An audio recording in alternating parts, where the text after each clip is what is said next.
Actor சங்கீதாவுக்கும் அவங்களோட ஹஸ்பண்டான கிறிஷுக்கும் விவாகரத்து ஆயிடுச்சு அப்படின்னும் ரெண்டு பேரும் செப்பரேட்டா தான் வாழ்ந்துட்டு இருக்காங்க அப்படின்ற மாதிரி ஒரு நியூஸ் சோசியல் மீடியா முழுசும் வைரலா பேசப்பட்டு வருது. ஆக்டர் சங்கீதா 1919ல தான் ஒரு ஹீரோயினியா வெங்கட் பிரபு கூட சேர்ந்து அறிமுகமா இருந்தாங்க. அதுக்கப்புறமா தமிழ், தெலுங்கு, மலையாளம் உள்ளிட்ட பல லாங்குவேஜ்ல பாப்புலரான ஹீரோயினியா நடிச்சிட்டு வந்தாங்க. 2003ல பிதாமகன் படத்துல விக்ரம், சூர்யா கூட சேர்ந்து நடிச்சிருந்தாங்க. அதுக்கப்புறமா அந்த படத்துக்கு பிலிம்ஃபேர் தமிழ்ல ஒரு அவார்ட் கிடைச்சிருந்தது.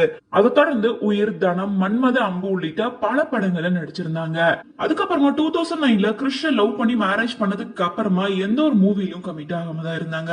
ரொம்ப வருஷத்துக்கு அப்புறமா 2022ல வெளியான மசோதா, அதுக்கப்புறமா விஜயோட வாரிசு படத்துல நடிச்சிருந்தாங்க. அதுக்கப்புறமா அவங்களுக்கு எந்த ஒரு பட வாய்ப்பும் வரல அப்படின்றனால சின்ன சின்ன ரியாலிட்டி ஷோஸ்ல கலந்துகிட்டு இருந்தாங்க.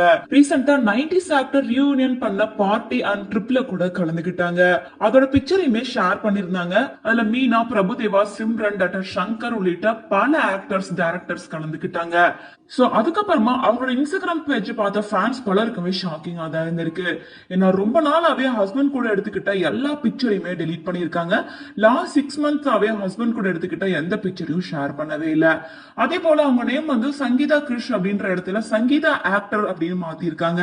சோ இதனால இவங்க ரெண்டு பேத்துக்கும் விவாகரத்து ஆயிடுச்சு அப்படின்னு ஒரு நியூஸ் சோசியல் மீடியா முழுசும் வைரலா பேசப்பட்டு வந்துச்சு. இதுக்கு ரிப்ளை கொடுத்திருந்த சங்கீதா என்ன சொல்லிருக்காங்கன்னா, என் பேரை நான் ஆரம்பத்துல இருந்தே சங்கீதா ஆக்டர் தான் வச்சிருக்கேன். சங்கீதா கிருஷ் அப்படின்னு நான் வச்சதே இல்ல. அது என் ஃபாலோவர்ஸ்க்கு தெரியும். என்னை பத்தி வந்துட்டு இருக்கிறது எல்லாமே ரூமர்ஸ் தான்.